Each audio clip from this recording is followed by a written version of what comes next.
Personal na pinangunahan ni Police Colonel Alvin C. Mercolio, Provincial Director ng Pangasinan Police Provincial Office, ang isinagawang drug testing sa mga pulis sa Camguob Antonio U. Season, Lingayen, Pangasinan, bilang bahagi ng patuloy na magpapatupad ng internal cleansing program ng Philippine National Police.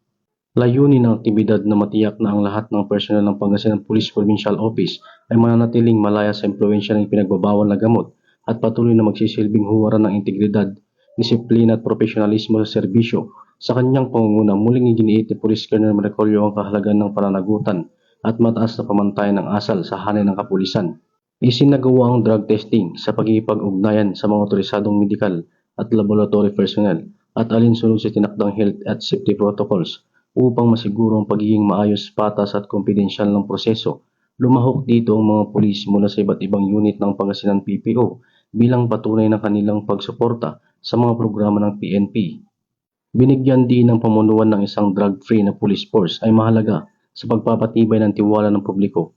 Patuloy na mananatiling matatag ang Pangasinan Police Provincial Office sa kanilang tungkulin na ipatupad ang batas ng may integridad at buong dedikasyon sa paglilingkod sa mamamayan ng Pangasinan. Mula dito sa Picadillo, Ilocos Region, ako po ang inyong Police News Network Correspondent, Patrolman Dennis Carenal, alagad ng batas, tagataguyod ng Balitang Pulis.